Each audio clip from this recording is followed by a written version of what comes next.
big first, but you know, I came from a family that was really, you know, we didn't have very much, you know. I have one story in there that my mother still hates this story. It really haunts her, but it was the last day of school and we were supposed to be, you know, all dressed up, and my mom didn't have very much money. I think she only had $4 for new shoes. And so I got these awful, like, men's horrible tan and brown, those kind of old man sandal shoes, really awful, you know. And I had to wear those to school. I remember crying, and I said, even the poorest girl in school looked better than me. You know, it was like one of those things, but it's what makes you who you are and how you go from, you know, I remember once, I mean, there are hysterical things in it too. I don't even know why all the bad things are coming up, but it just goes to show who you are and how you know, how when you were little, everything came together to make who you are today. Everything has a reason. Yeah. Because you were struggling and wanted to go be an actress, you move out to Hollywood when you were 16 years old. No, I actually lived there. You were in Encino or whatever. Yeah. But so you moved in with Sonny. How old were you? 16. 16 I years lied to old. him, of course. And you had this platonic relationship for in the longest, beginning, yeah. for the longest time. Do you talk about him in the book? Yeah, I do. I talk a lot about him. I didn't realize, I mean, the book was written for the most part, I mean, it was almost completed when he died, and so I went back and put the last part of the book, I went back and put, you know, about the ending for me. Did you have to rewrite the parts you'd already written after he died? Did you rethink your relationship with him? No, well, I mean, I actually went back and rewrote the entire book the last 3 weeks, because when I looked at it, it needed to be hand done.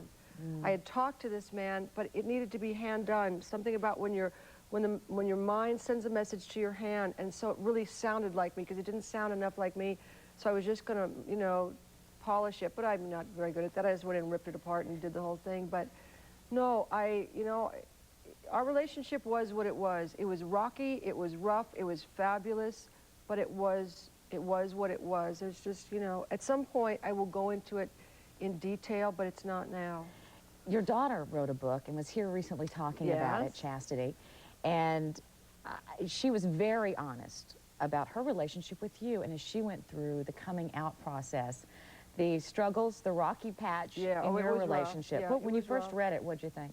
I said, Chas, this is rough for me, you know, I don't like being the bad guy. I'm used to being the good guy. And she went, oh, Mom, it's okay, you know, it's okay because, you know, it's going to help so many people, and in the end, you're good. And I went, yeah, well, but I want to be good all the time. I want to be good all the time. I want to be the hero. But you did have a hard time. You did. Oh, I did. You know, it's just. I mean, here you are this embodiment of sex appeal. Unshare-like. It was a very unshare-like reaction. But you know, I am who I am. We're going to come back and talk more with Cher right after a break. Good Morning America continues. I almost made it. Me too.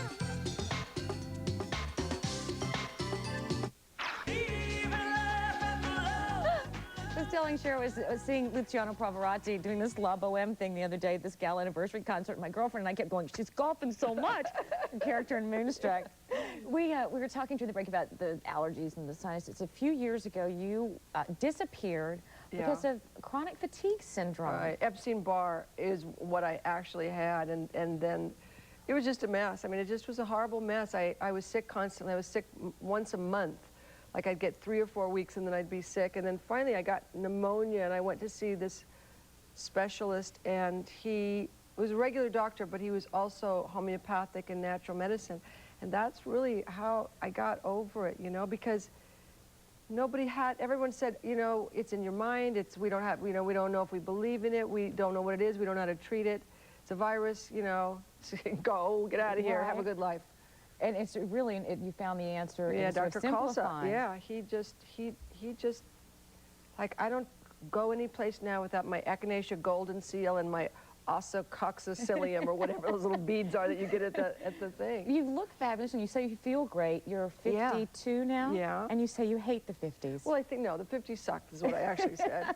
I said, you know, it's like, I've been rich, I've been poor, rich is better, I've been 40, I've been 50, 40 is better, you know? I mean, I don't know anything more than I did before, you know? So as far as I can see, there's like, you know, there's no benefit. Why does it matter? Well, I mean, because you look it wouldn't wonderful. matter as much if it didn't matter. Do you know what I mean? Yeah. It does, if it didn't matter in my business, if it didn't matter in America, if it didn't matter to people, it wouldn't matter that much to me. But, you know, there's not a lot of 52-year-old women, you know, on the pop charts. There's not a lot of 52-year-old women, you know, in the movies. And when guys your age or older start playing opposite girls that are young enough to be their daughters, it kind of just jumps over you. You have to kind of wait till you get to that kind of Anne Bancroft, Vanessa Redgrave kind of period. Would you ever want to look in the mirror and see yourself age? Because you work very hard at maintaining the look you've had for 30 years. I don't think you've changed much. Well, I mean, I do, but you know, what do you do? You just go, you know, don't cry, you're fine, and you get on with your life, you know, and you just go, oh, okay, What about fine. the critics who say, just let it go, you know, just let it hang out, no plastic surgery, don't do this, don't do that? You know, this is America. And so I gesund to them as far as I can see, you know, let them go and have a wonderful life. You Get know? old, get fat, do what you want. You Leave do me what you alone. want, it's America.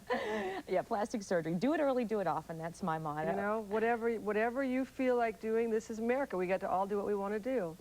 How do you feel right now, this new success? This is, Oh, it's great. That's a good thing. it's huge. You're the, what, #1 on the Billboard dance charts right now? I mean, but I've been #1 in Europe for 7 weeks. I've been, you know, I'm like #1 in 19 countries over there, so that was like really astonishing to me. And it's harder for me in America, but it's seeming to break through wherever they're playing the record, you know, it's seeming to break through. And that's, I mean, it's a great time. I appreciate it more. I really appreciate it more because it's so much more difficult. We wish you great success, and with the new movie coming out. Can you answer me one question? Sure. What's the last name on your driver's license? I don't have one. It just says Cher on my driver's license and my passport because my name is legally Cher. Oh, okay. Just needed to know. And will you do this for me?